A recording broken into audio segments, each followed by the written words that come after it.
Alright, so I'm at a bit of a loss for words at this point. I don't know exactly what's happening. My world is spinning, and distinguishing between reality and a realm beyond our comprehension is becoming increasingly difficult. My heart aches, my head is constantly pounding, and I can feel my legs begin to go numb while writing this. I am absolutely certain my hourglass portrayal in this living form is dwindling, and I have to, at least to some extent, cry out for help. Let me explain.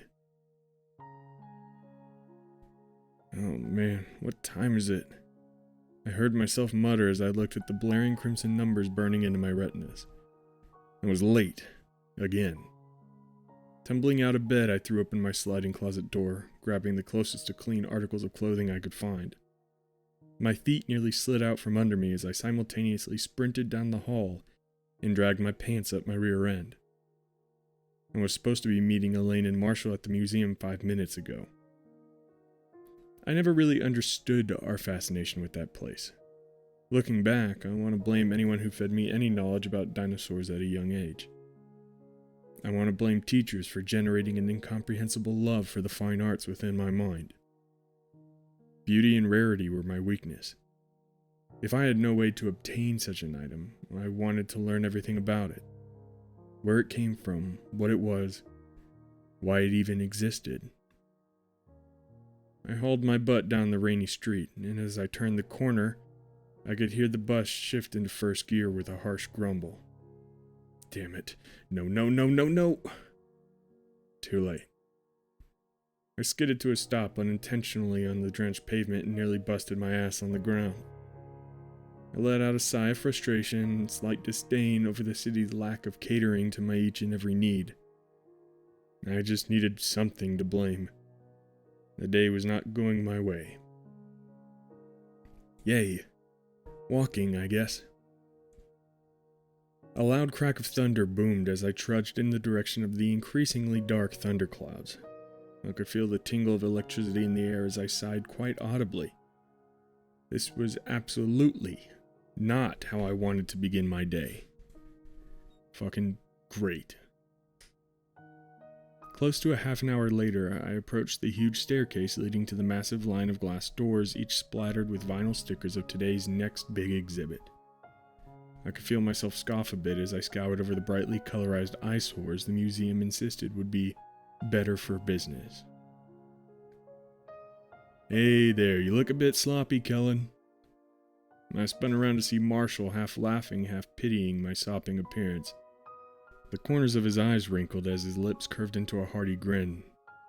He was exceptionally talented at being an asshole. But I've been best friends with him since we were kids. We grew up in the same cul-de-sac and played our fair share of cops and robbers. You build a strong bond with someone if you spend copious amounts of time with them each day. It allows you to overlook the negative features. You know, you could have just stayed home, man. We wouldn't have been that pissed off. He chuckled a bit, content with his sarcasm. I just let out a breath of relief.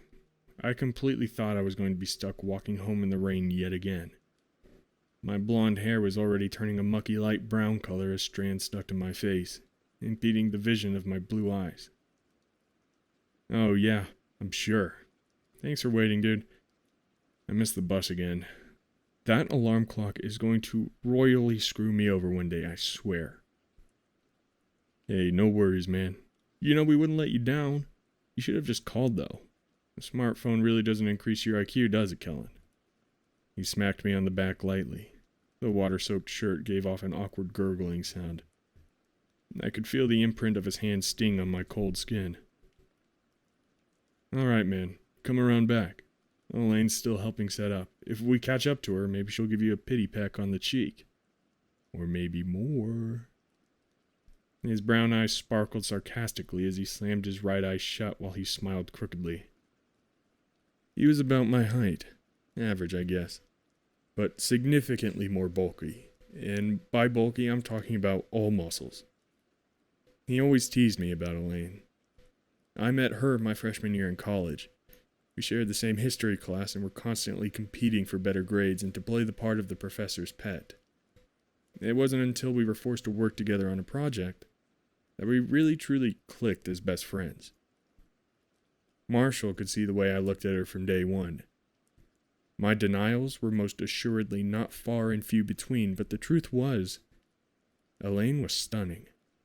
Her soft, dark blue eyes always shone brilliantly, even when occasionally hiding behind her jet black hair.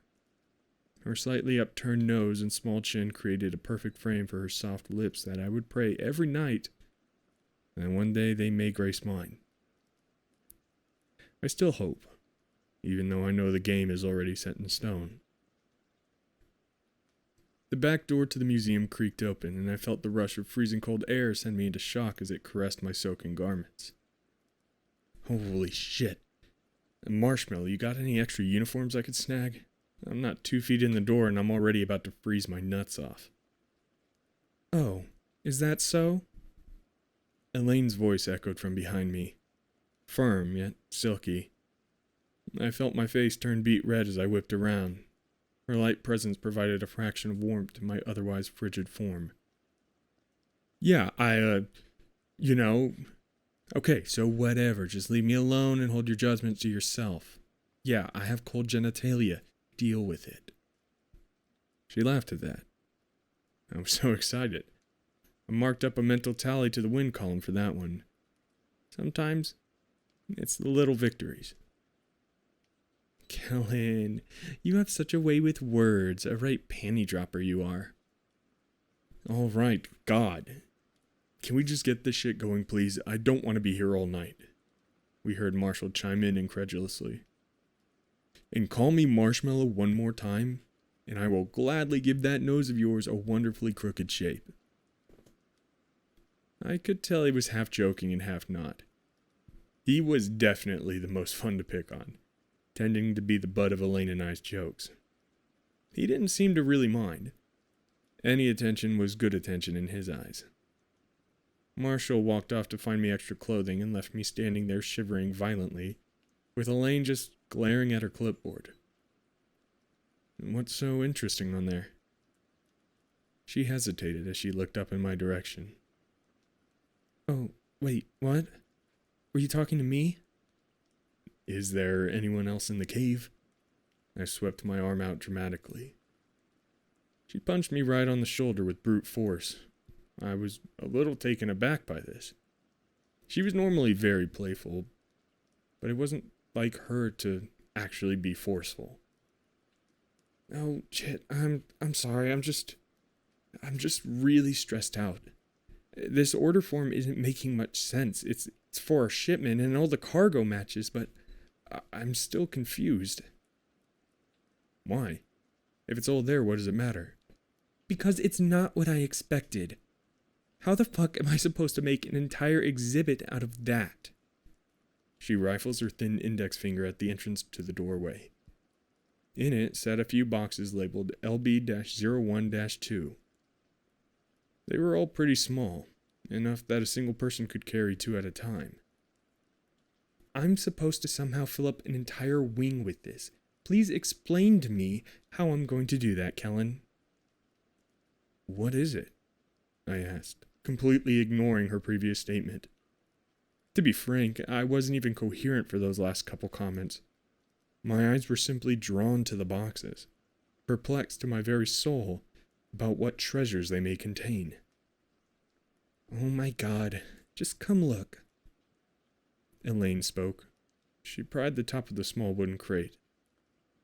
There, sitting amidst a plethora of foam peanuts, was a small early 2000s digital camera. I quickly became confused. Wait, so this new exhibit is just a bunch of outdated electronics? Essentially, yeah, Elaine sighed. I could see a soulful irritation in her eyes. How am I supposed to help this place stay afloat when we get something like this? She had a point. The museum was most assuredly on its way out. A lack of visitors plus the influx of phone applications that allow people to experience the world from the comfort of their crumb-ridden couch. really put a damper on the industry in general. Ticket sales were declining, and we had to bring in some gimmick to generate a boost in morale with the community and the staff. Well, I mean, how did the last museum set it up? She shook her head softly at me. They didn't. I found this offer from a private collector out in Denmark. He promised me this would be the exhibit the world over were going to be willing to pay millions for. He told me he had so many offers but wanted to help build the presence of a smaller establishment as an act of charity. Plus he thought I had a beautiful smile, so he told me he'd give it to me on the cheap. She blushed a bit at that statement, but didn't smile. I felt jealousy well up a slight bit inside me, but the sheer overwhelming curiosity of what this strange concoction of items was overshadowed any negative feelings. I was meant to be there. I felt it, buried deep inside me. I was meant to run through the pouring rain to see this. I didn't quite understand why, but nevertheless, I was intrigued. Hey there, wet dog. I turned to feel a heavy khaki jumpsuit wrap around my face and nearly knock me over. The smell of must was a tad bit overwhelming. Thanks, Mr. Mallow, I said in a high-pitched, giggly voice. Marshall raised his fist as if to hit me, biting his lip and grunting as he half threw his wrecking ball at my face. I flinched, straining my eyes shut at the thought of being plowed in the face by steely knuckles. Elaine still stared at the boxes quietly, her thoughts seeming to permeate through her skull. I patted her shoulder and gave her a gentle smile. No use sitting here staring at it, right? Let's see what we can cook up. She smiled at this, giving me an affirming nod of the head. A spark of optimism seemed to show through the gloomy demeanor. You're right. I just have to get creative is all. She spoke with a confidence completely mismatched to her expression. Still in my dripping clothes, I made a quick stop to the restroom to slide into something a little more comfortable, though not by much. It took me a while to shimmy into the clothes while wet. I stepped out dramatically, thrusting my chest to the air and triumphantly cocking my hands at my hips. Have no fear, Khaki Man is here, I bellowed in the most heroic voice I could muster. I managed to drag a laugh out of the two as we headed to the boxes to get moving.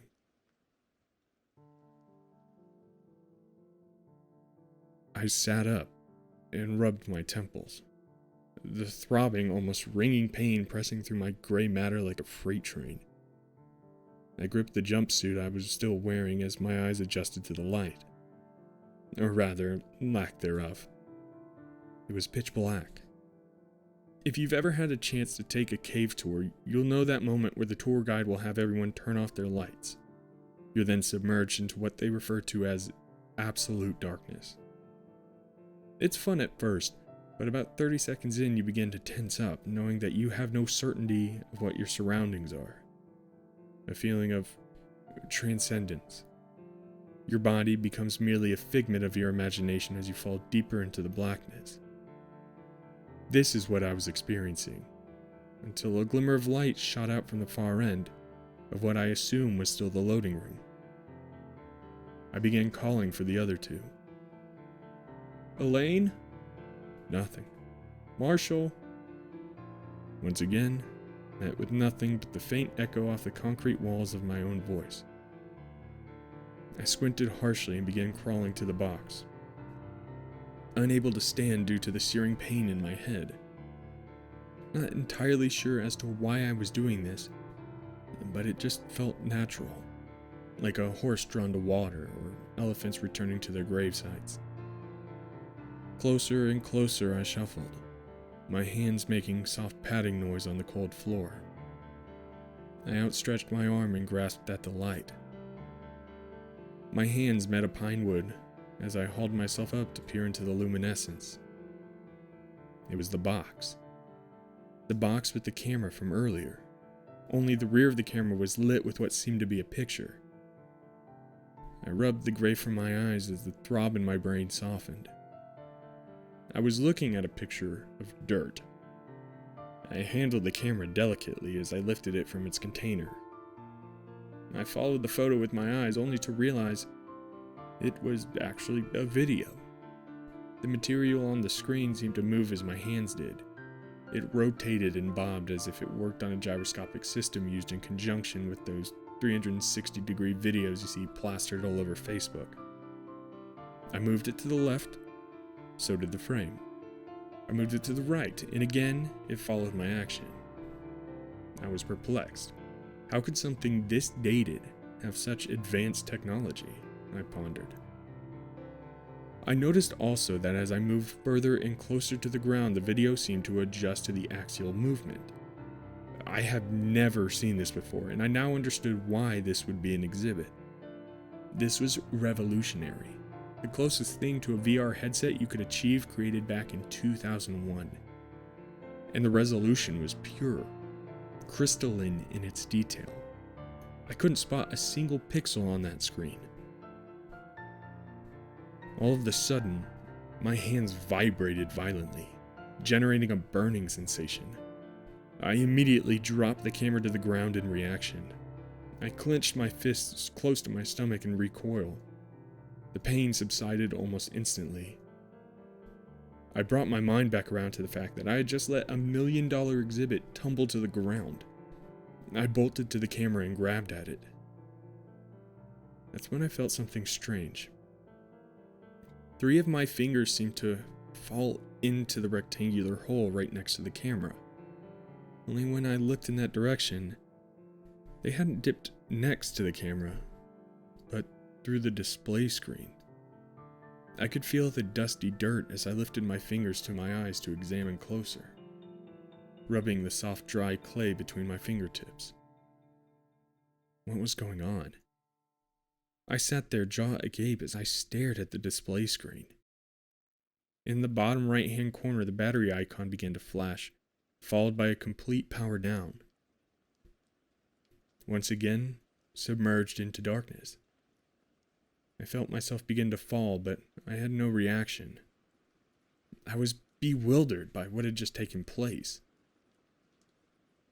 All of a sudden, I slammed against a hard surface, face pressed hard to the ground like a pancake to a griddle. I blinked my eyes open, realizing I had just slid right off my bed. I rubbed my head as I picked myself back up to have a seat. What the fuck? I found myself murmuring. It took me a minute to really shake off the strange feeling flowing through my veins. I slowly rose to my feet, slipping on my loafers and shuffled toward the kitchen. There, Marshall sat sipping coffee and crunching on toast with strawberry cream cheese. The air smelled deliciously of bacon and brew while Elaine seemed tied up at the stovetop. Well, look who finally woke up. She laughed softly. I looked at her quizzically, a bit confused. I didn't remember going to bed. Marshall saw this and decided to clear things up. She's pulling your leg, man. How you feeling today? Me? Why? Should I feel bad? I responded, letting my head bow to the side as I rubbed my neck. Dude, do you not remember that? You smacked your head against the loading dock so hard, we thought you were about to die. He commented overdramatically to make me feel stupid, I'm assuming, but I was still so lost at this point. Kellen, we brought you home after you fell. You kept saying you just needed sleep. I mean, I know you're not supposed to let a concussed individual sleep, but you insisted you were okay. And we checked on you every hour. On the hour. Marshall nodded his head in my direction. I wasn't completely within my own consciousness yet. I could see the sleep deprivation on both of their faces. They had obviously been really concerned. It was quite endearing, actually. I tried to relieve her worry by lightening the situation. Well, I haven't been this hard of remembering since that bar trip you and I took back to the Flying Pug back in 2010. He tipped his coffee to me. Attaboy. See, he's fine, freaking worry face. Oh, that's a good one, Marsh. Come up with that one on your own, or did your 5-year-old brother teach you that? Elaine had always been talented with the snappy retorts. I think that was something I admired about her. She always kept me on my toes. As funny as she was, I couldn't help trying to delve back into the dreamscape that had terrorized my mind the previous night. All right, so I clapped my hands together, immediately regretting I did as the pain shot straight up through my spine. How'd the exhibit turn out? They both turned and looked at each other, seemingly speaking without words being said. What? We packed it up. We're gonna return it. There's nothing we could do with that stuff, Kellen. My heart sank to my stomach. For some reason, I became irate. I couldn't pinpoint why my gut reacted in such a way, but nevertheless, I found myself donning a tone that could definitely pass as frustrated. What? You made a mistake. I know those things are amazing. I could feel it. It was just something about them. You're more than welcome to go take a look one more time. They don't ship out till tomorrow. Toast flew from his mouth as he spoke. Grace was not his strong suit. I stared at the crumbs now littered on the table for a second. Yeah, I think I will.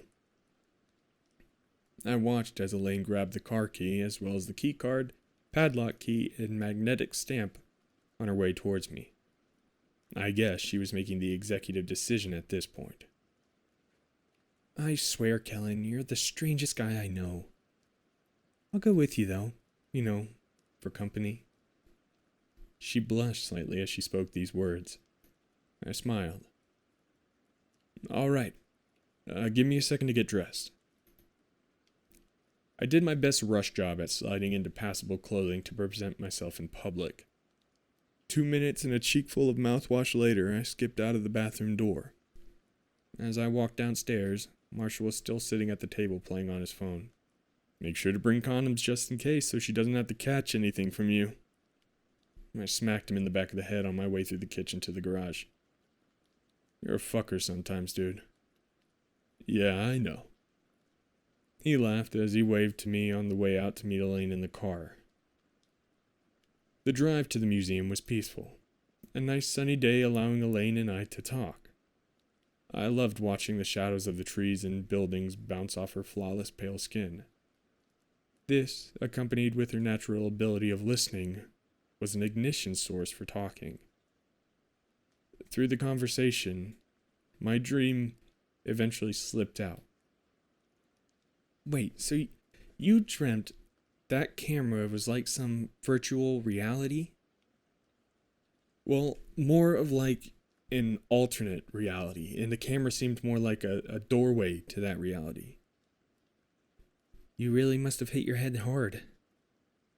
We both laughed as we pulled into the employee parking lot. The museum was closed on Sundays, so it was nice and quiet, but also eerie. Like a large holding cell for inanimate prisoners who were too beautiful to be left out in the world where the evils of Earth could taint them. We popped open the first box in the stack. It was a camcorder that still used a small film tape.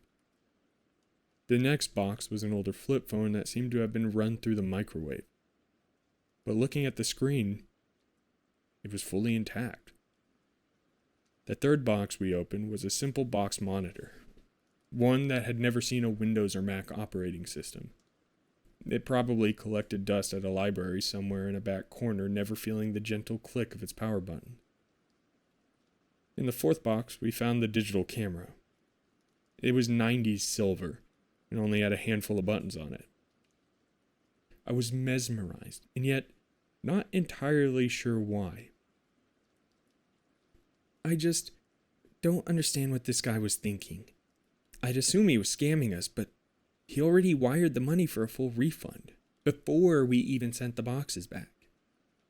I twirled the camera in my hand, examining it closely as we sat down on a ledge nearby. I wanted to understand why I was drawn to it so intently, scanning every last detail into my brain. What was it about these items that was so intriguing? I set the camera down. Elaine, I really think we should reconsider sending these back. Do you not feel that? Feel what? I'm confused now. She tilted her head at me. She was so cute when she did this. The innocence of an angel radiated from her as I stared into her eyes. She put her arm on my shoulder as I looked back down at the items. I gently placed the camera pack in the packing and leaned back. Nothing. Kellen, can I ask you something? Yeah, of course. I replied almost shakily, too nervous from her caressing touch to concentrate on the camera. I tried to lean onto my arms to seem cool, but I know it was a dismal flop. How much do you truly understand about me? I paused at this and thought hard. I wasn't quite sure why she was asking, or what she was asking.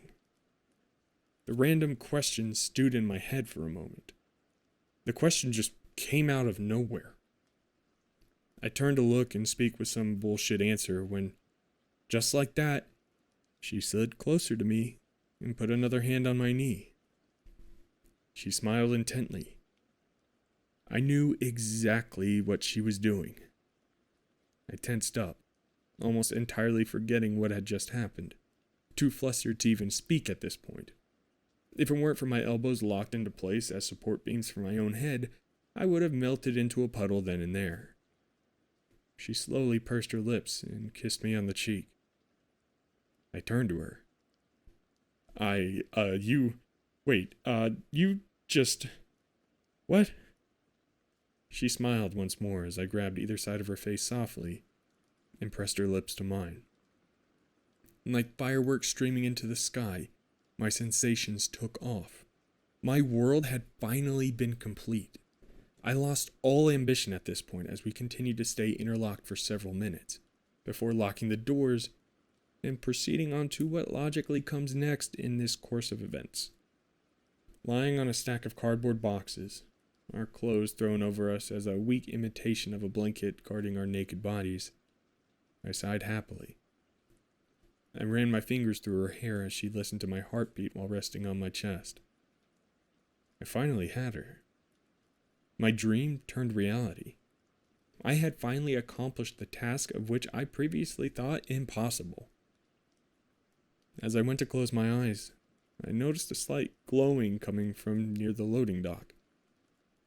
As I cocked my head, the light vanished. I sat up slowly, looking over to the objects. I could have sworn the light emitted from those pieces of the exhibit we were returning. What's wrong? Elaine mumbled as she rubbed her eyes. I couldn't find the words to respond. Had I really just seen that? No, I couldn't have. Kellen? Nothing. I must have sounded awfully short with her, because at this point she began to dress herself. Is someone there? She pulled in close to me, speaking silently in my ear. I don't think so. Well, we better go anyway. You know how much trouble we'd get in? Plus, I'm sure Marsh has already come up with his stupid pervy ideas that we'll probably hear all about when we get home.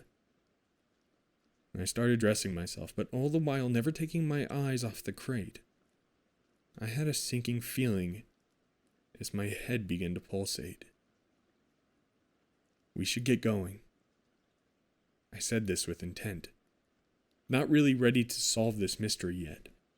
I wanted to head home with my new, what I assumed was now, girlfriend.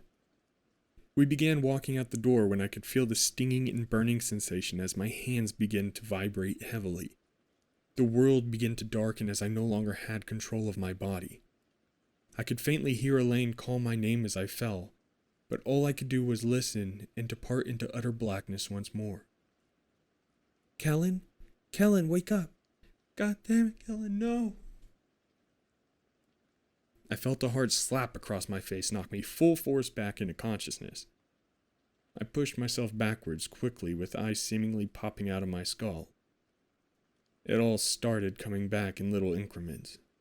The fall, the trip back to the museum, even the conversation after what I had gone home the previous day.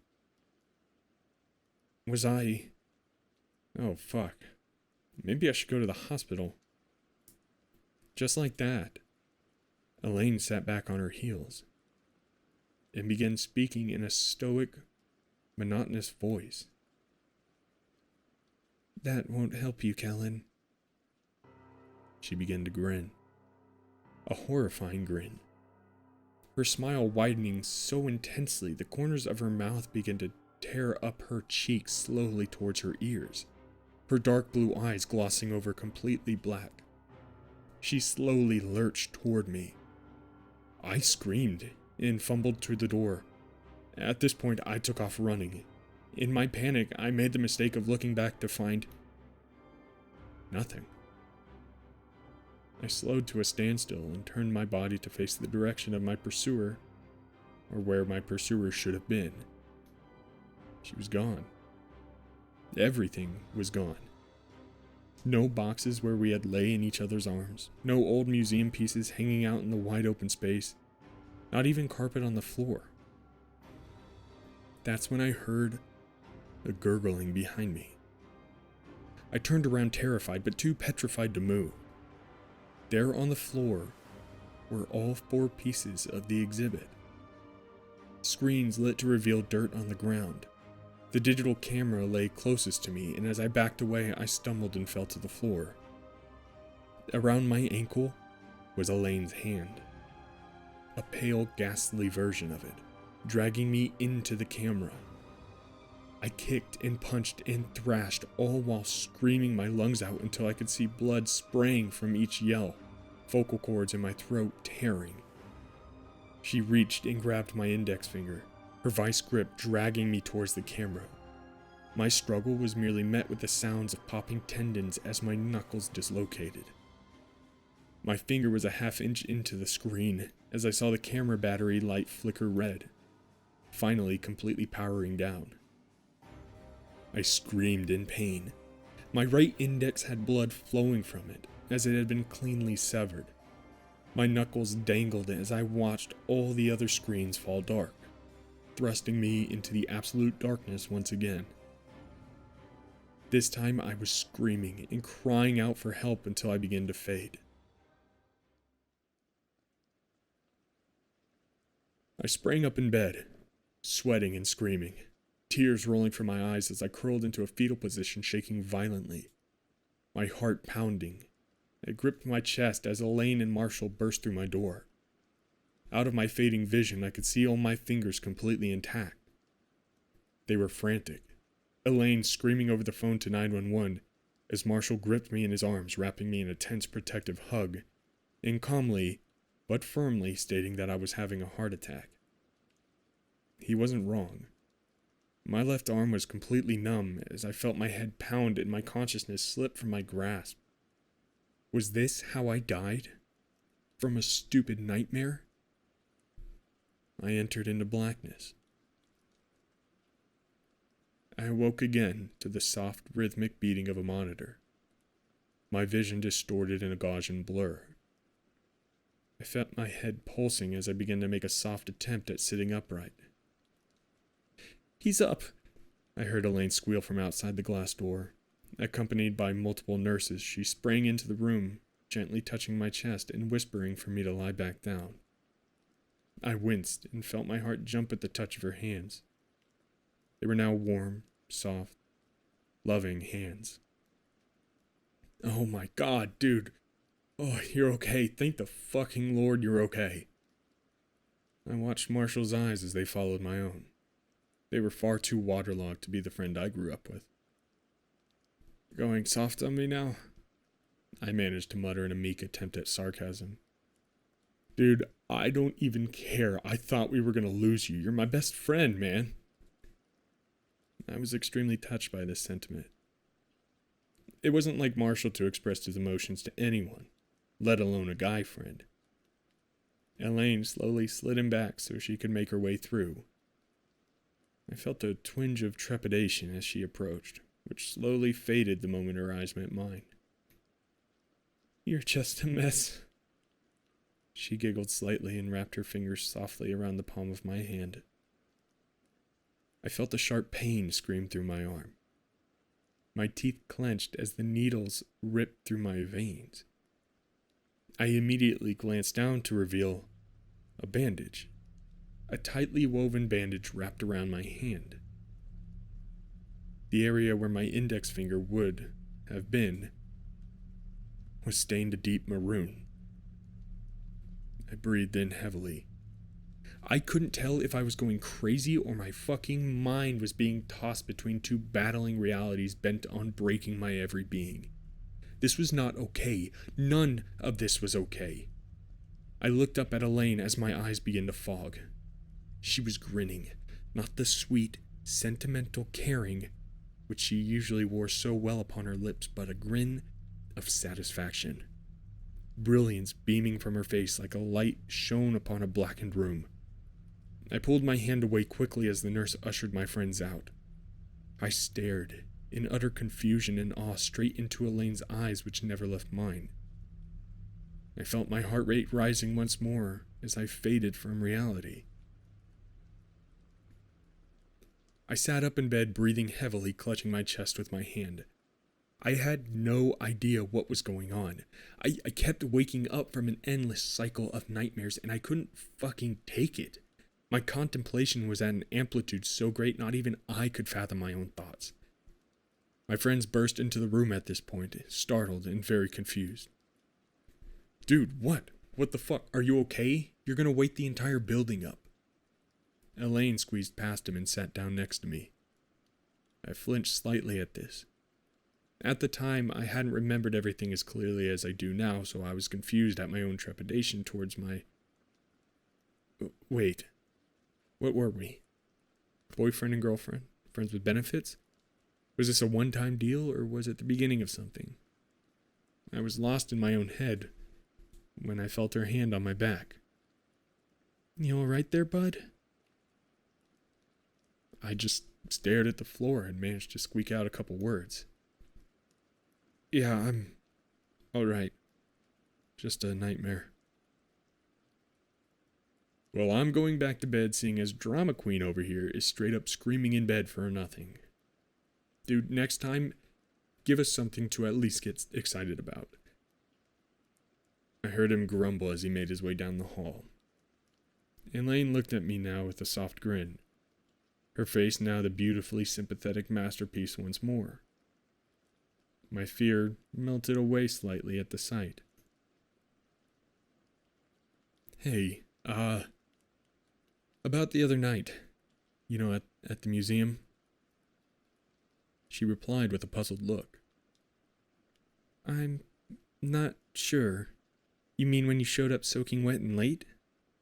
She laughed at her own joke, but I couldn't even bring myself to focus on it. "Wait, what? No. Like when I nudged her with my elbow, still trying to gain my bearings." "Dude, you need some rest. I think I get what you're implying, and I'm flattered, but no.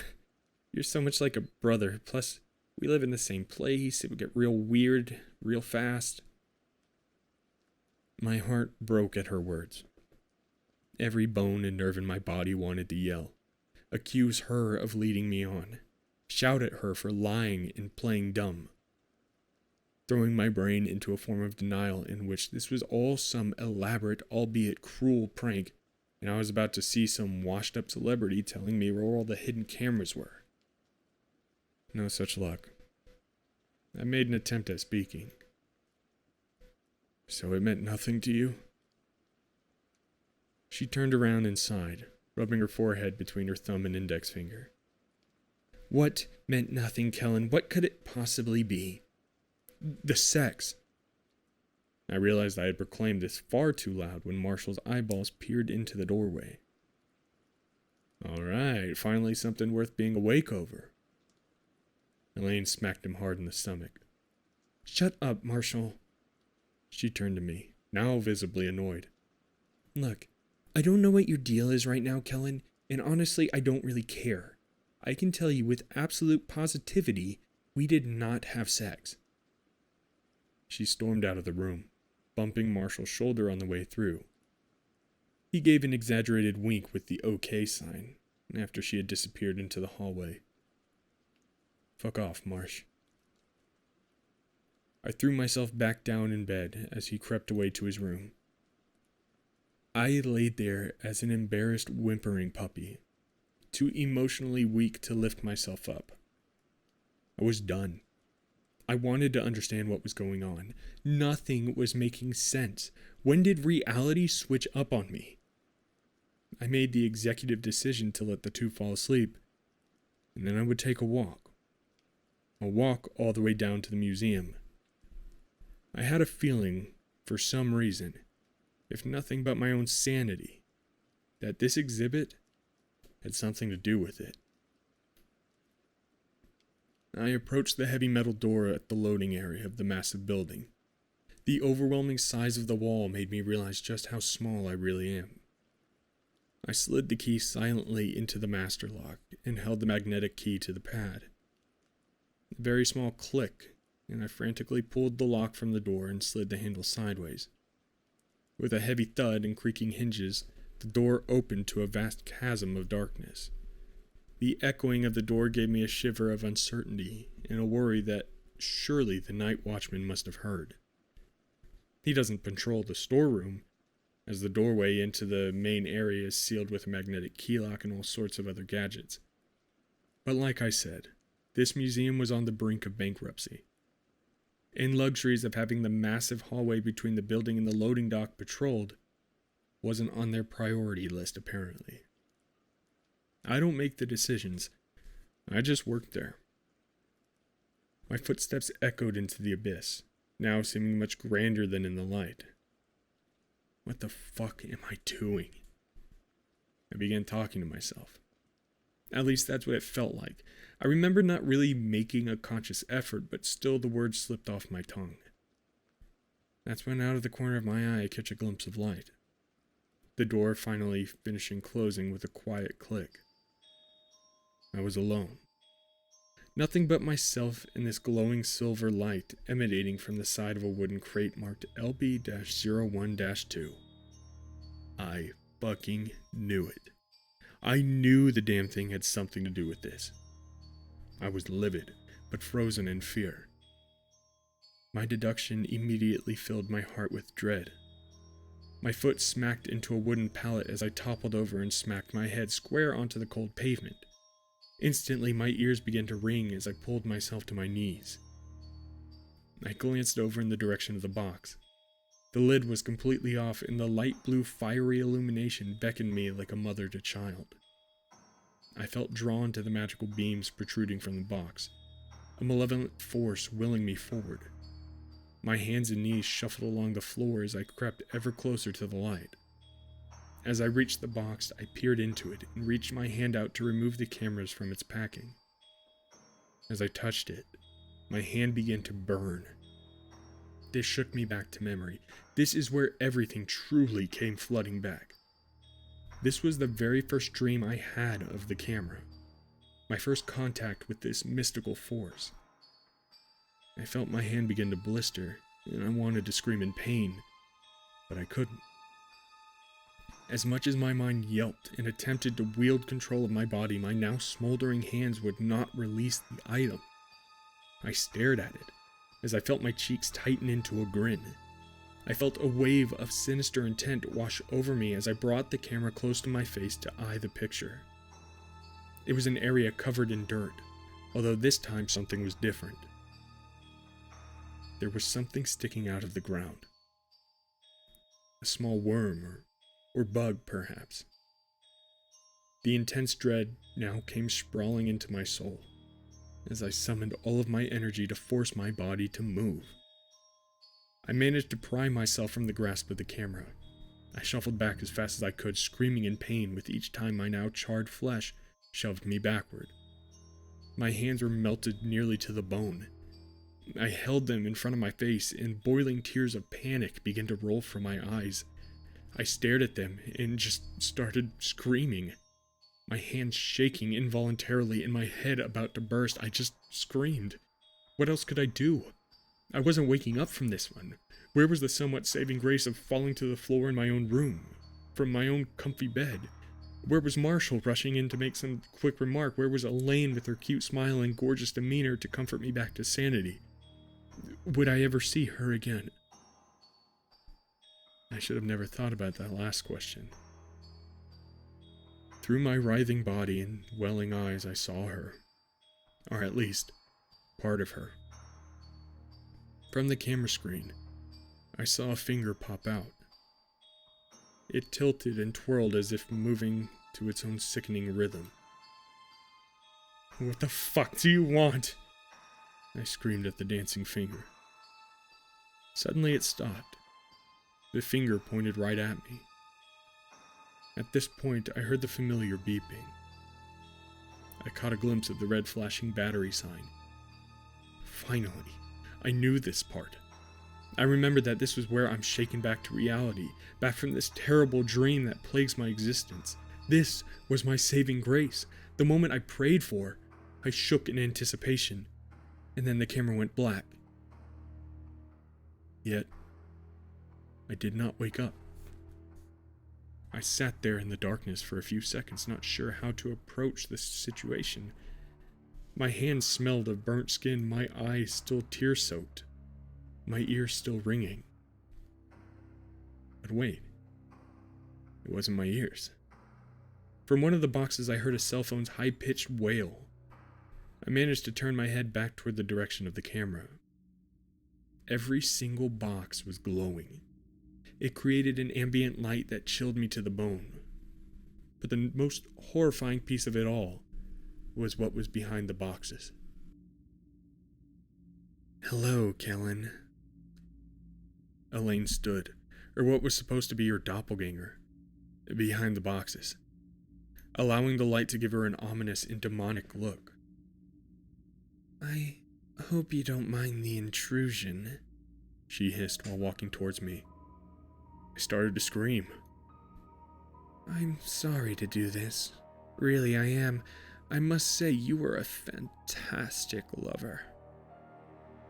Frozen in fear, I couldn't move from the spot. I sat petrified, barely clinging to consciousness. She disappeared, until I realized I could feel her cold tongue on my cheek. Now, my body in complete spasm, I turned slowly toward Elaine. She was nothing like the Elaine I knew. Her eyes were protruding from their sockets and black as the sky on a new moon. Her emaciated cheeks cracked and bled as her mouth stretched into that fucking grin. That disgusting fucking grin. A muffled crunch and mind-splitting pain were all I could comprehend as she plunged her hand into my abdomen. I felt her long, rotting nails slide through my innards. Crimson fluid erupted from my mouth and onto her pale skin. As she licked the droplets from her lips, she pressed further, up through my diaphragm. Why had I not died?